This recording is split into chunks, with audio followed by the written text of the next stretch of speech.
ಆಕಾಶದಿಂದ ಬೆಂಕಿ ಬರುವುದರ ಬಗ್ಗೆ ಎಂದಾದರೂ ಕೇಳಿದ್ದೀರಾ? ಅವೆಲ್ಲ ಕತೆಗಳಲ್ಲವೇ? ಆಕಾಶದಿಂದ ಬೆಂಕಿ ಹೇಗೆ ಬರ್ತದೆ ಎಂದು ನಿಮಗೆ ಸಂದೇಹ ಬರಬಹುದು. ಆಕಾಶದಿಂದ ಮೋಡಗಳು, ಗಾಳಿ, ಮಳೆ ಇಂಥವುಗಳು ಬರ್ತವೆ. ಹೆಚ್ಚೆಂದ್ರೆ ಮಂಜು ಬೀಳಬಹುದು, ಇಲ್ಲವೇ ಆಲಿಕಲ್ಲು ಮಳೆ ಬರಬಹುದು. ಆದರೆ ಬೆಂಕಿ ಯಾವಾಗ ಬರ್ತದೆ? ಬೆಂಕಿ ಎಂದಿಗೂ ಬರುವುದಿಲ್ಲ. ಆಕಾಶದಿಂದ ಬೆಂಕಿ ಬರುವುದಿಲ್ಲ ಅಲ್ಲವೇ ಎಂದು ನೀವು ಅಂದುಕೊಳ್ಳಬಹುದು. ಅಂತಹದೇನು ಇರುವುದಿಲ್ಲ ಅಂತಲೇ ಭಾವಿಸಬಹುದು.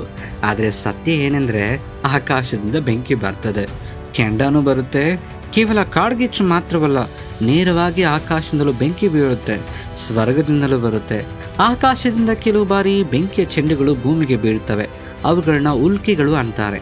ಆ ಪ್ರದೇಶವೆಲ್ಲ ಭಯಾನಕವಾಗಿ ಸುಟ್ಟು ಹೋಗುತ್ತೆ. ಉಲ್ಕಿಗಳಿರುವುದರಿಂದ, ಧೂಮಕೇತುಗಳಿಂದ, ಹೀಗೆ ಕೆಲವು ಕಾರಣಗಳಿಂದ ಈ ಕಿಡಿಗಳು ಭೂಮಿಗೆ ಬೀಳ್ತವೆ. ಆ ಬೆಂಕಿಯ ಚೆಂಡು ಏನೆಂದು ತಿಳಿಯದೆ ಗೊಂದಲಕ್ಕೊಳಗಾದರು. 2022ರಲ್ಲಿ ಉತ್ತರ ಕ್ಯಾಲಿಫೋರ್ನಿಯಾದಲ್ಲಿ ರಾತ್ರಿ ಸಮಯದಲ್ಲಿ ಇಂತಹ ಬೆಂಕಿ ಚೆಂಡುಗಳು ಭೂಮಿಗೆ ಬಿದ್ದಿತ್ತು. ಭಾರಿ ಬೆಳಕು ಬಂದಿತ್ತು. ಅದೇ 2022ರಲ್ಲಿ ಬ್ರಿಟನ್ನ ಅನೇಕ ಪ್ರದೇಶಗಳಲ್ಲಿ ಬೆಂಕಿಯಿಂದ ಕೂಡಿದ ಬೆಂಕಿಯ ಚೆಂಡುಗಳು ಬಹಳಷ್ಟು ಬಿದ್ದವು. ಬ್ರಿಟನ್ನ ಲಂಡನ್ ಪ್ರದೇಶದಲ್ಲಿ ಸಹ ಕಾಣಿಸಿದವು. ಬ್ರಿಟನ್ನ ಅನೇಕ ಪ್ರದೇಶಗಳಲ್ಲಿ ಆಕಾಶದಲ್ಲಿ ಒಂದು ಅದ್ಭುತ ದೃಶ್ಯ ಕಣ್ಮನ ಸಹ ಸೆಳೆಯಿತು. ಉರಿಯುತ್ತಿರುವ ಅಗ್ನಿಗೋಳ ಗಂಟೆಗಳ ಕಾಲ ಆಕಾಶದಲ್ಲಿ ಕಾಣಿಸಿತು. 2020ರಲ್ಲಿ ಭಾರಿ ಬೆಂಕಿಯ ಚೆಂಡು ಆಕಾಶದಿಂದ ಬಂತು. ಚೀನಾದ ಕಿಂಗ್ಪೈ ಪ್ರಾಂತ್ಯದಲ್ಲಿ ಭೂಮಿಗೆ ಬಂದು ಬಿದ್ದಿತ್ತು. 2023ರ ಫೆಬ್ರವರಿ 15ರಂದು ರಷ್ಯಾದ ಚೆಲಿಯಾಬಿನ್ಸ್ನಲ್ಲಿಯೂ ಸಹ ಧೂಮಕೇತುವಿನಂತಿದ್ದ ಒಂದು ಆಗ್ನೇಯ ಗಂಧಕದ ಬೆಂಕಿ ಚೆಂಡು ಸಹ ಬಂದು ಬಿದ್ದಿತ್ತು. ಹೀಗೆ ಅನೇಕ ಸುದ್ದಿಗಳಿವೆ. ಇನ್ನು ಬಹಳ ಪಟ್ಟಿನೇ ಇದೆ. ಇವುಗಳೆಲ್ಲದೆ ಆಕಾಶದಿಂದ ಮಿಂಚುಗಳು ಬರ್ತವೆ, ಸಿಡಿಲುಗಳು ಸಹ ಭೂಮಿಗೆ ಬೀಳ್ತವೆ. ಸಿಡಿಲು ತಿಳಿದವರು ಇರಲಿಕ್ಕೆ ಇಲ್ಲ ಅಲ್ವೇ? ಕೆಲವು ಬಾರಿ ಈ ಸಿಡಿಲುಗಳೇ ಸಾವಿರಾರು ಎಕರೆ ಅರಣ್ಯವನ್ನು ದಹಿಸ್ತವೆ. ಕೆಲವು ಗ್ರಾಮವನ್ನೇ ಸುಟ್ಟು ಬಿಡುತ್ತೆ. ಮನೆಗಳು, ಹೊಲಗಳು ಸುಟ್ಟು ಹೋಗ್ತವೆ ಈ ಸಿಡಿಲುಗಳಿಂದ. ಹೀಗೆ ಬೆಂಕಿಯ ಚೆಂಡುಗಳು, ಸಿಡಿಲುಗಳು, ಹುಲ್ಕಿಗಳು, ಕಿಡಿಗಳು, ಧೂಮಕೇತುಗಳು ಆಕಾಶದಿಂದ ಭೂಮಿಗೆ ಬೀಳುತ್ತವೆ. ಇಂತಹ ಅಪಾಯಗಳಿದ್ದರೂ ಸಹ ಇದುವರೆಗೂ ಅವುಗಳಿಂದ ಭೂಮಿಗಾಗಲಿ ಜನರಿಗಾಗಲಿ ಹಾನಿಯಾಗದಂತೆ, ಭಯಾನಕವಾದ ಈ ಬೆಂಕಿಯ ಚೆಂಡಿನ ದಾಳಿಗಳು ನಮ್ಮ ಮೇಲೆ ಆಗದಂತೆ ದೇವರು ರಕ್ಷಿಸುತ್ತಾ ಬಂದಿದ್ದಾನೆ. ಕೆಲವು ಬಾರಿ ಪರಲೋಕದಿಂದಲೇ ಅಗ್ನಿ ಇಳಿದು ಬರುತ್ತದೆ. ದೇವರ ಅನುಮತಿಯಿಂದಲೇ ಭೂಮಿಗೆ ಅಗ್ನಿ ಇಳಿದು ಬರುವುದು ನಾವು ನೋಡ್ತೇವೆ. ಹಾಗೆ ಬರುವುದು ಏಕೆ? ಅವುಗಳ ಉದ್ದೇಶವೇನು ಎಂದು ನಾವು ತಿಳಿದುಕೊಳ್ಳಬೇಕು. ಏಕೆಂದರೆ ಇದು ಎಲ್ಲರಿಗೂ ಸಮಾಧಾನಕರವಾದಂಥ ವಿಡಿಯೋ ಆಗಬೇಕು. ಆ ಉದ್ದೇಶಗಳು ನಮಗೆ ತಿಳಿಯಬೇಕು. ಅದರಲ್ಲಿ ಮೊದಲನೆಯದು ಎಲ್ಲಿ ಎಂದರೆ ಯೋಬನಲ್ಲಿದ್ದಂಥ ಪಶುಗಳು ದಹಿಸುವ ಸಂದರ್ಭದಲ್ಲಿ. ಯೋಬನ ಗ್ರಂಥದ 1ನೇ ಅಧ್ಯಾಯದ 16ನೇ ವಾಕ್ಯದಲ್ಲಿ ಯೋಬನಿಗೆ ಇದ್ದ ಕುರಿಗಳ ಹಿಂಡನ್ನು ಆಕಾಶದಿಂದ ಅಗ್ನಿ ಇಳಿದು ಬಂದು ಕುರಿಗಳನ್ನೆಲ್ಲ ಸುಟ್ಟು ಹಾಕಿತು. ಕೆಲಸದವರು ಸಹ ಸತ್ತರು. ಯೋಬನಿಗೆ ಭಾರಿ ನಷ್ಟ ಸಂಭವಿಸುತ್ತದೆ. ಇಲ್ಲಿ ಸಂದರ್ಭ ನೋಡಿ, ಇಲ್ಲಿ ದೇವರು ಕಳಿಸ್ಲಿಲ್ಲ. ಯೋಬನ ವಿಶ್ವಾಸವನ್ನು ಪರೀಕ್ಷಿಸಲು ದೇವರ ಅನುಮತಿಯಿಂದಲೇ ಸೈತಾನನು ಇದನ್ನು ಮಾಡಿದನು. ಸೈತಾನನಿಗೆ ಅನುಮತಿಸಲಾಯಿತು. ಆಕಾಶದಿಂದ ಅಗ್ನಿ ಇಳಿದು ಬಂದು ಅಲ್ಲಿ ದಹಿಸಿತು.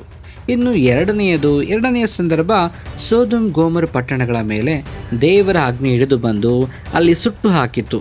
ಇದು ಆದಿಕಾಂಡದಲ್ಲಿ, ಲೂಕನ ಸುವಾರ್ತೆಯಲ್ಲಿ ಸಹ ಉಲ್ಲೇಖಿಸಲ್ಪಟ್ಟಿದೆ. ಆದಿಕಾಂಡ 19ನೇ ಅಧ್ಯಾಯದ 24ನೇ ವಾಕ್ಯದ ಪ್ರಕಾರ ಇಲ್ಲಿ ದೇವರೇ ಅಗ್ನಿಯನ್ನು ಸುರಿಸಿದನು ಸೊದೋಮ್ನ ಮೇಲೆ, ಗೋಮರ್ನ ಮೇಲೆ. ಆಗ ಭೂಮಿ, ಈ ಪಟ್ಟಣಗಳೆಲ್ಲ ಗಂಧಕದಿಂದ ತುಂಬಿ ಹೋಯಿತು.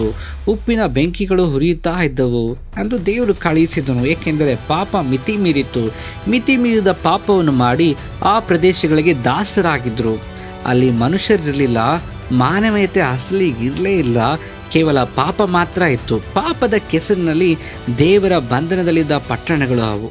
ಹಾಗಿದ್ದರೂ ಸಹ ಪಟ್ಟಣಗಳನ್ನು ಏಕೆ ನಾಶ ಮಾಡಬೇಕೆಂದು ನೀವು ಸಂದೇಹಿಸಿದರೆ, ಏಕೆಂದರೆ ಅಲ್ಲಿ ಭೂಮಿಯಲ್ಲಿ ಏನೂ ಫಲಿಸದೆ ಹುಲ್ಲು ಕೂಡ ಮೊಳೆಯದಂತೆ ಮಾಡಲು ಮಾತ್ರ ಅಲ್ಲಿ ಪಟ್ಟಣಗಳನ್ನು ಧ್ವಂಸ ಮಾಡಿ ಸುಟ್ಟು ಹಾಕಲಾಯಿತು.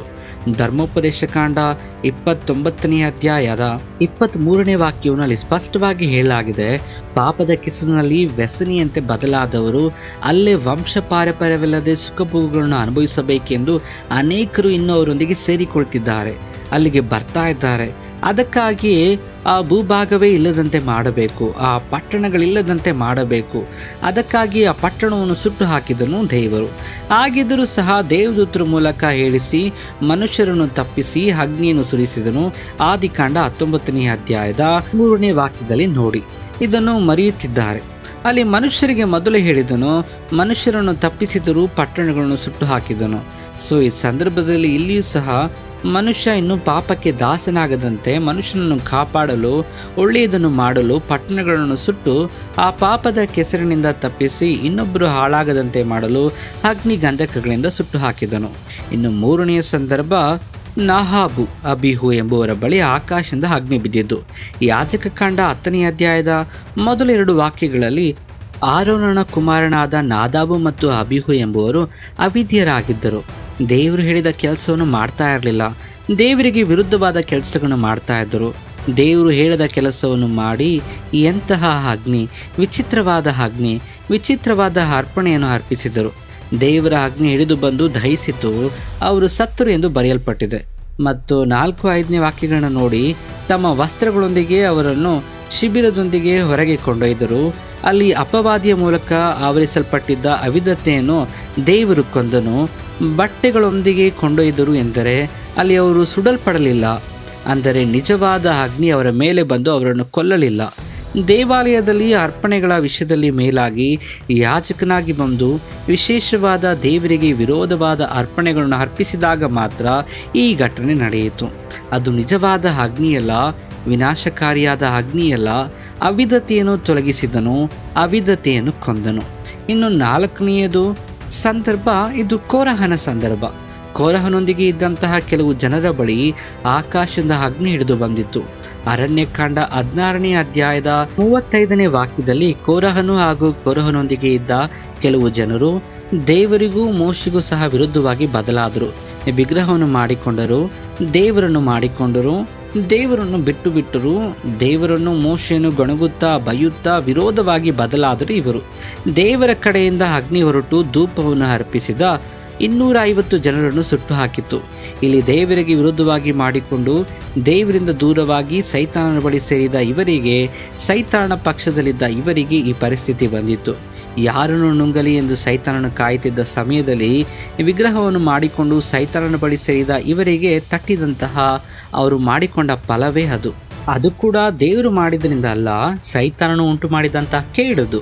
ಇನ್ನು 5ನೆಯ ಸಂದರ್ಭ, ಬಲಿಗಳನ್ನು ಅರ್ಪಿಸಿದಾಗ ಅಥವಾ ಅರ್ಪಣೆಗಳನ್ನು ಅರ್ಪಿಸಿದಾಗ, ಸಮಾಧಾನ ಬಲಿಗಳನ್ನು ಅರ್ಪಿಸಿದಾಗ ದೇವರ ಪ್ರತ್ಯಕ್ಷತೆ ಕಾಣಿಸಿಕೊಂಡಾಗಲೂ ಸಹ ಆಕಾಶದಿಂದ ಅಗ್ನಿ ಹಿಡಿದು ಬಂದಿತ್ತು. ಮೊದಲನೇ ಪೂರ್ವಕಾಲ ವೃತ್ತಾಂತ ಪುಸ್ತಕದ 21ನೇ ಅಧ್ಯಾಯದ 26ನೇ ವಾಕ್ಯದಲ್ಲಿ ದಾವೀದನು ಬಲಿಪೀಠವನ್ನು ಕಟ್ಟಿ ಅರ್ಪಣೆ, ಸಮಾಧಾನದ ಬಲಿಗಳನ್ನು ಅರ್ಪಿಸಿದರೆ ಅಗ್ನಿಯ ಮೂಲಕ ದೇವರು ಸಮಾಧಾನವನ್ನು ಸಹ ನೀಡಿದರು. ಇಲ್ಲಿ ಯಾರಿಗೂ ನಷ್ಟವಾಗಲಿಲ್ಲ. ಪರಲೋಕದಿಂದ ದೇವರ ಅಗ್ನಿ ಇಳಿದು ಬಂದು ಬಲಿಗೆ ಸಮಾಧಾನವನ್ನು, ಅಂದರೆ ಉತ್ತರವನ್ನು ಸಹ ನೀಡಿತು. ಹಾಗೆಯೇ ಪ್ರತ್ಯಕ್ಷ ಗುಡಾರದಲ್ಲಿ ಯಾಜಕ ಕಾಂಡ 9ನೇ ಅಧ್ಯಾಯದ 24ನೇ ವಾಕ್ಯದ ಪ್ರಕಾರ ದೇವರ ಅಗ್ನಿ ಪರಲೋಕದಿಂದ ಹಿಡಿದು ದಹನ ಬಲಿಯನ್ನು ದಹಿಸಿತು. ಅಂತಹ ಸಂದರ್ಭಗಳನ್ನು ನಾವು ನೋಡ್ತೇವೆ. ಹಾಗೆಯೇ 2ನೇ ಪೂರ್ವಕಾಲ ವೃತ್ತಾಂತ ಪುಸ್ತಕದ 7ನೇ ಅಧ್ಯಾಯದ 1ನೇ ವಾಕ್ಯದ ಪ್ರಕಾರ ಸೊಲೊಮೋನನು ರಾಜನು ಪ್ರಾರ್ಥಿಸಿದಾಗಲೂ ಸಹ, ಅವನು ಅರ್ಪಣೆಗಳನ್ನು ಅರ್ಪಿಸಿದಾಗಲೂ ಸಹ ಆಕಾಶದಿಂದ ಅಗ್ನಿ ಹಿಡಿದು ದಹನ ಬಲಿಗಳನ್ನು ದಹಿಸಿಬಿಟ್ಟಿತು ಎಂದು ನಾವು ನೋಡ್ತೇವೆ. ಇಲ್ಲಿ ಈ ಅಗ್ನಿ ದೇವರ ಪ್ರತ್ಯಕ್ಷತೆ ಮಹಿಮೆಯೊಂದಿಗೆ ಅರ್ಪಣೆಗಳಿಗೆ ಒಂದು ಉತ್ತರವಾಗಿ ಇಲ್ಲಿ ಹೇಳಲ್ಪಟ್ಟಿದೆ. ಅದಕ್ಕಾಗಿ ಈ ಅಗ್ನಿ ಕೇಡು ಮಾಡುವಂಥದ್ದಲ್ಲ, ಯಾರಿಗೂ ನಷ್ಟವಾಗುವಂಥದ್ದಲ್ಲ. ದೇವರ ಪ್ರತ್ಯಕ್ಷತೆ ಆ ಅಗ್ನಿ, ದೇವರ ಮಹಿಮೆಯು ಆ ಅಗ್ನಿಯಾಗಿತ್ತು. ದೇವರ ಅರ್ಪಣೆಗಳಿಗಾಗಿ ದೇವರು ಕೊಟ್ಟಂಥ ಉತ್ತರವಾಗಿತ್ತು. ಮತ್ತು 6ನೇ ಸಂದರ್ಭ ಎಲಿಯನು ಇದ್ದಾಗ ನಡೆದ ಸಂದರ್ಭ. ಮೊದಲನೆಯ ಅರಸರುಗಳ ಪುಸ್ತಕ 18ನೇ ಅಧ್ಯಾಯದ 37-38ನೇ ವಾಕ್ಯಗಳನ್ನ ನೋಡಿ, ಎಲಿಯನು ಕರೆದಾಗ ಅಗ್ನಿ ಆಕಾಶದಿಂದ ಇಳಿದು ಬಂದ ಸಂದರ್ಭವನ್ನು ಅಲ್ಲಿ ನಾವು ನೋಡ್ತೇವೆ.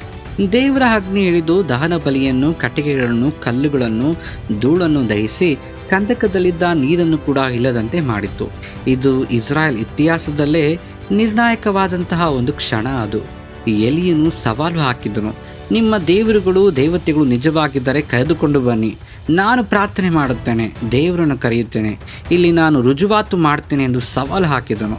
ಮೊದಲನೇ ಅರಸರುಗಳ ಪುಸ್ತಕದ 18ನೇ ಅಧ್ಯಾಯದ 24ನೇ ವಾಕ್ಯದಲ್ಲಿ ಹಾಗೆ ನಡೆದ ಕಾರ್ಯ ಅದು ದೇವರಿದ್ದಾನೆ ಎಂದು ಅಲ್ಲಿ ನಿರೂಪಿಸಲ್ಪಟ್ಟಿತ್ತು. ಅಗ್ನಿಯ ಮೂಲಕ ದೇವರು ಸಮಾಧಾನ ನೀಡಿದಾಗ ಜನರು ಗುರುತಿಸಿ ಅಲ್ಲಿ ನಂಬಿದರು. ಯಾರಿಗೂ ಹಾನಿಯಾಗಲಿಲ್ಲ. ಮೊದಲನೇ ಅರಸರುಗಳ ಪುಸ್ತಕದ 18ನೇ ಅಧ್ಯಾಯದ 39ನೇ ವಾಕ್ಯವನ್ನು ಜನರೆಲ್ಲರೂ ಸಹ ಅಡ್ಡಬಿದ್ದು ದೇವರನ್ನು ಸ್ತುತಿಸಿದರು. ಇದು ಜನರೆಲ್ಲರಿಗೂ ಪ್ರಯೋಜನಕ್ಕಾಗಿ, ಬದಲಾವಣೆಗಾಗಿ ಹಿಡಿದು ಬಂದಂತಹ ಅಗ್ನಿ ಇದು. ಇನ್ನು ಏಳನೆಯ ಸಂದರ್ಭ, ಏಳನೆಯದು ಎಲಿಯನು ಪ್ರಾರ್ಥಿಸಿದಾಗ ಆಕಾಶದಿಂದ ಅಗ್ನಿ ಹಿಡಿದು ಬಂದು 50 ಮಂದಿ ಸೈನಿಕರನ್ನು ಮತ್ತು ಅವನ ಕ್ಯಾಪ್ಟನ್ ಕೂಡ ಕೊಂದಿತು. ಎರಡನೇ ಅರಸರುಗಳ ಪುಸ್ತಕದ 1ನೇ ಅಧ್ಯಾಯದ 9ರಿಂದ 12ನೇ ವಚನದ ವಾಕ್ಯಗಳನ್ನು ನೋಡಿ. ಆಕಾಶದಿಂದ ಅಗ್ನಿ ಹಿಡಿದು ಅಲ್ಲಿ ಇದ್ದಂತಹ ನಾಯಕನನ್ನು ಅಂದರೆ ಕ್ಯಾಪ್ಟನನ್ನು 50 ಮಂದಿ ಸೈನಿಕರನ್ನು ಕೂಡ ಸುಟ್ಟು ಹಾಕಿತು. ಮತ್ತೆ ರಾಜನು ಅಹಂಕಾರದಿಂದ ಮತ್ತೊಬ್ಬ 50 ಮಂದಿ ಸೈನ್ಯವನ್ನು ಕಳುಹಿಸ್ತಾನೆ. ಮತ್ತೆ ಕೂಡ ಸೈನ್ಯಾಧಿಪತಿಯೊಂದಿಗೆ 50 ಮಂದಿ ಸೈನಿಕರು ಸುಟ್ಟು ಹಾಕಲ್ಪಡುತ್ತಾರೆ. ಇಲ್ಲಿ ಆಹಾಜ ರಾಜನು ಅಹಂಕಾರಕ್ಕೆ ಅನುಗುಣವಾಗಿ ಎಲಿಯನು ವರ್ತಿಸಿದನು. ಆದರೆ ಇಲ್ಲಿ ಅರ್ಥವಾಗಬೇಕಾದ್ರೆ ವಿಷಯ ರಾಜನ ಅಹಂಕಾರಕ್ಕೂ ಎಲಿಯನ ಕೋಪಕ್ಕೂ ನಡುವೆ ನಡೆದಂತಹ ಸಂದರ್ಭ ಇದು. ಹಾಗಿದ್ದರೂ ಸಹ ವಿದ್ವಾಂಸಕನಾದಂಥ ಪ್ರವಾದಿಯಾಗಿ ಅವನು ಇದ್ದನು, ಬುದ್ಧಿ ಹೇಳಿದನು. ದೇವರು ಹಾಗೆ ಮಾಡಬಾರದೆಂದು ಇಲ್ಲಿ ಮನುಷ್ಯನೇ ಮಾಡಿದನು, ದೇವರಲ್ಲ. ಹೊಸ ಒಡಂಬಡಿಕೆ ಗ್ರಂಥದಲ್ಲಿ ಇದೇ ವಿಷಯವನ್ನು ತಪ್ಪಾಗಿ ಪರಿಗಣಿಸಿದ್ದಾರೆ ಕೂಡ. ಲೂಕನ ಸುವಾರ್ತೆ 9ನೇ ಅಧ್ಯಾಯದ 54-55ನೇ ವಾಕ್ಯಗಳನ್ನ ನೋಡಿ. ಆಕಾಶದಿಂದ ಅಗ್ನಿ ಇಳಿದು ಇವರನ್ನು ನಾಶ ಮಾಡಲಿ ಎಂದು ಆಜ್ಞಾಪಿಸಬೇಕೆಂದು ಯಾಕೋಬ ಮತ್ತು ಯೋಹಾನರು ಯೇಸುವನ್ನು ಕೇಳ್ತಾರೆ. ಏಕೆಂದರೆ ಎಲಿಯನು ಹಾಗೆ ಮಾಡಿದ್ದನು. ಎಲಿಯನನ್ನು ನೆನಪಿಸಿಕೊಂಡು ಆ ಸಂದರ್ಭವನ್ನು ನೆನಪಿಸಿ ಹೀಗೆ ಕೇಳ್ತಾರೆ, ಅವರ ಕಡೆಗೆ ತಿರುಗಿ ಅವರನ್ನು ಗದರಿಸಿದನು ಎಂದು ಬರೆಯಲ್ಪಟ್ಟಿದೆ. ಅಲ್ಲಿ ಮಾಡಬೇಕೆಂದು ಹೇಳಿಲ್ಲ, ಅವರನ್ನು ಗದರಿಸಿದನು. ಅಂದರೆ ಅಂಥವುಗಳನ್ನು ಮಾಡಬೇಡಿ, ಅಂಥವುಗಳನ್ನು ಮಾಡುವುದರ ಬಗ್ಗೆ ಬುದ್ಧಿ ಹೇಳಿದನು. ಒಬ್ಬರ ನಾಶಕ್ಕಾಗಿ ಬಳಸಬಾರದೆಂದು ಅವರೆಲ್ಲರಿಗೂ ಕ್ಲಾಸ್ ತೆಗೆದುಕೊಂಡನು, ಅವರಿಗೆ ಬುದ್ಧಿ ಹೇಳಿದನು. ಈ ರೀತಿಯಾಗಿ ಅಗ್ನಿಯು ಆಕಾಶದಿಂದ ಅಥವಾ ಪರಲೋಕದಿಂದ ಬರುವುದು ಯಾವುದೋ ಒಂದು ಸಂದರ್ಭದ ಬಗ್ಗೆ ಬರುವುದು ನಡೆದಿದೆ. ಪ್ರತಿ ಸಂದರ್ಭದಲ್ಲೂ ಸಹ ಆಕಾಶದಿಂದ ಅಗ್ನಿ ಪ್ರಯೋಜನಕಾರಿಯೇ ಹೊರತು ಒಂದು ಗೊಂದಲ ಅಲ್ಲ ಅಥವಾ ಒಂದು ನಷ್ಟವಲ್ಲ. ಕೇಡು ಮಾಡಲು ಬರಲಿಲ್ಲ, ವಿನಾಶ ಮಾಡಲು ಅದು ಬರಲೇ ಇಲ್ಲ, ಹಾಳು ಮಾಡಲಂತೂ ಅದು ಬರಲಿಲ್ಲ. ವಿನಾಶಕ್ಕಾಗಿ ದೇವರು ಅಗ್ನಿಯನ್ನು ಕರೆಯಿಸಲಿಲ್ಲ. ಅದು ನಿಮಗೆ ಅರ್ಥವಾಗಬೇಕು ಮಧುರವಾಗಿ. ಅನೇಕ ಮಂದಿ ಇದನ್ನು ತಪ್ಪಾಗಿ ಅರ್ಥ ಮಾಡಿಕೊಂಡು ಮಾತನಾಡ್ತಿದ್ದಾರೆ. ದೇವರು ಕೇಡು ಮಾಡುವವನಲ್ಲ. ಅವತಾರಗಳನ್ನು ಬದಲಾಯಿಸಿಕೊಂಡು ಇನ್ನೊಂದು ಅವತಾರದಲ್ಲಿ ಇನ್ನೊಂದು ಅವತಾರವನ್ನು ಕೊಲ್ಲುವಂತೆ ದೇವರು ಇಲ್ಲ.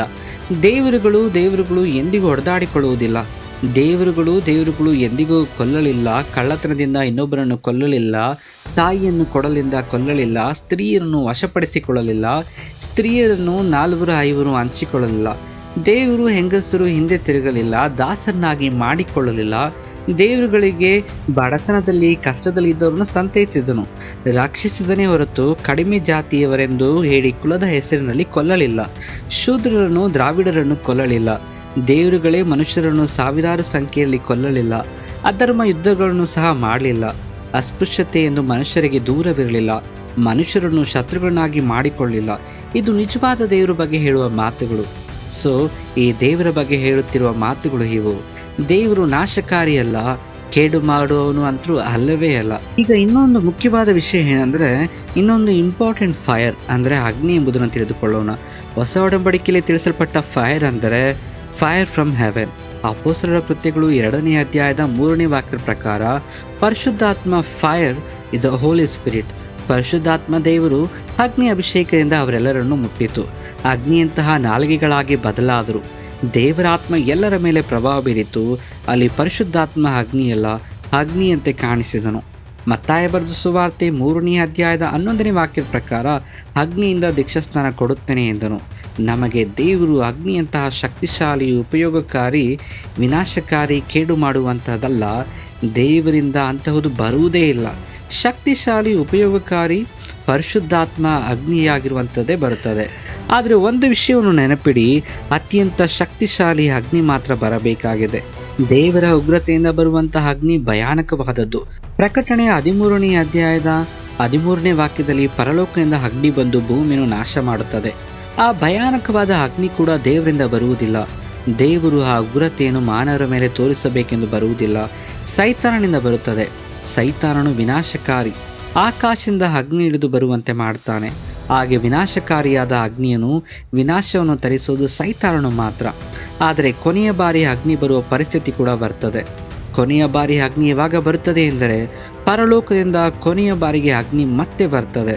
ಕ್ರಿಸ್ತನ 1000 ವರ್ಷಗಳ ಆಳ್ವಿಕೆಯ ನಂತರ ಸೈತಾನನು ಬಿಟ್ಟಾಗ, ದೇಶಗಳು ಮೋಸಗೊಳಿಸಲ್ಪಟ್ಟಾಗ, ಸೈತಾನನು ದೇವರಿಗೆ ವಿರುದ್ಧವಾಗಿ ಯುದ್ಧ ಮಾಡಲು ಅನುಯಾಯಿಗಳನ್ನು ಕೂಡಿಸಿದಾಗ, ಆಗ ದೇವರು ಸೈತಾನನನ್ನು ಮತ್ತು ಅವನ ಸೈನ್ಯಗಳನ್ನು ನುಂಗಿ ಹಾಕಲು ಅಗ್ನಿಯನ್ನು ಕಳಿಸುತ್ತಾನೆ. ಪ್ರಕಟಣೆ ಗ್ರಂಥದ 20ನೇ ಅಧ್ಯಾಯದ 9ನೇ ವಾಕ್ಯದ ಪ್ರಕಾರ ಆದರೆ ಕ್ರೂರಿಗಳು, ಅವಿಶ್ವಾಸಿಗಳು, ಅಸಹ್ಯವಾದರು, ಕೊಲೆಗಾರರು, ವ್ಯಭಿಚಾರಿಗಳು, ಮಾಂತ್ರಿಕರು, ವಿಗ್ರಹಾರಾಧಕರು, ಸುಳ್ಳು ಹೇಳುವವರು, ಇಂಥವರೆಲ್ಲ ಪಾಪದಲ್ಲಿರುವವರೆಲ್ಲರೂ ಕೂಡ ಅಗ್ನಿಗಂಧಕದ ಕೆರೆಯಲ್ಲಿ ಸುಟ್ಟು ಹೋಗುವ ಸಮಯ ಇರ್ತದೆ. ಅಂದರೆ ಬೇಕೆಂದಲ್ಲ, ಅಪವಾದಿಗೂ ಅವನ ಸೈನ್ಯಕ್ಕೂ ಸಿದ್ಧಪಡಿಸಿದ ಅಗ್ನಿಗಂಧಕದ ಕೆರೆಯೊಂದಿಗೆ ಅವರೊಂದಿಗಿದ್ದ ಪಾಪದ ಸ್ಥಿತಿಯಲ್ಲಿ ಸುಟ್ಟು ಹೋಗುತ್ತಿರುವವರೆಲ್ಲರೂ ಇವರೆಲ್ಲರೂ ಒಟ್ಟಾಗಿ ಸುಟ್ಟು ಹೋಗ್ತಾರೆ, ದಹಿಸಲ್ಪಡ್ತಾರೆ. ಇದು 2ನೇ ಮರಣದ ಪ್ರಕಟಣೆ ಗ್ರಂಥದ 21ನೇ ಅಧ್ಯಾಯದ 8ನೇ ವಾಕ್ಯದ ಪ್ರಕಾರ ಇರುವ ವಿಷಯ ತಿಳಿಸಲ್ಪಟ್ಟಿದೆ. ಆ ಅಗ್ನಿಯಿಂದ ತಪ್ಪಿಸಿಕೊಳ್ಳುವುದಕ್ಕಾಗಿ ದೇವರು ಪರಲೋಕದಿಂದ ಅಗ್ನಿಯನ್ನು ಕಳಿಸಿದಂತೆಯೇ ಪರಲೋಕದ ಅಗ್ನಿ ಬದಲು ಪ್ರೀತಿಯನ್ನು ಕಳಿಸಿದನು. ಪರಲೋಕದಿಂದ ಬಂದ ಪ್ರೀತಿಯು ಕುಮಾರನಾದ ಕ್ರಿಸ್ತನನ್ನು ಕಳುಹಿಸಿದನು. ಪರಲೋಕದಿಂದ ಬಂದವನು ಎಲ್ಲರಿಗಿಂತಲೂ ಮೇಲಿರುವವನು. ಆತನೇ ಮಾರ್ಗ, ಸತ್ಯ, ಜೀವ. ಆತನೇ ಜೀವ ಕೊಡುವವನು. ಆತನೇ ರಕ್ಷಿಸಲು ಬಂದವನು, ಪ್ರಾಣ ಕೊಡಲು ಅರ್ಪಿಸಲ್ಪಡಲು ಬಂದವನು. ಆದುದರಿಂದ ಅಗ್ನಿ ಎನ್ನುವುದು ನಾಶಕಾರಿಯಾದಂತಹ ಅಗ್ನಿ, ಸೈತಾನಿಂದ ಬರುವಂಥದ್ದು. ದೇವರಿಂದ ಎಂದಿಗೂ ಕೂಡ ಒಳ್ಳೆಯದನ್ನು ಮಾಡುವುದಕ್ಕಾಗಿಯೇ ಬರ್ತದೆ, ಪ್ರೀತಿಯನ್ನು ಕೊಡ್ತದೆ, ರಕ್ಷಿಸುತ್ತದೆ. ಹಾಗಿದ್ದರೂ ಸೈತಾನನೇ ಹಿಂಬಾಲಿಸಿದರೆ, ಪಾಪದ ಸ್ಥಿತಿಯಲ್ಲೇ ಇದ್ದರೆ, ಸೊಕ್ಕಿನಿಂದ ವರ್ತಿಸಿದರೆ, ದೇವರನ್ನು ಬಿಟ್ಟರೆ ಆಗ ಪರಿಸ್ಥಿತಿ ಏನು? ಈ ವಿಷಯ ಹೇಗಿದ್ದರೂ ನಿಮಗೆ ಅರ್ಥವಾಯಿತು ಅಲ್ಲವೇ? ಸೊ ಈ ವಿಷಯ ಸ್ಪಷ್ಟವಾಗಿ ಅರ್ಥವಾಯಿತು ಅಂತ ನಾನು ನಂಬ್ತೇನೆ. ಇನ್ನೊಂದು ಉತ್ತಮ ವಿಷಯದೊಂದಿಗೆ ನಾನು ನಿಮ್ಮನ್ನು ಸಂಧಿಸ್ತೇನೆ. ಅಲ್ಲಿವರೆಗೂ ದೇವರ ಕೃಪೆ ಪ್ರೀತಿ ನಮ್ಮೆಲ್ಲರೊಂದಿಗೆ ಇರಲಿ. ಆಮೇನ್.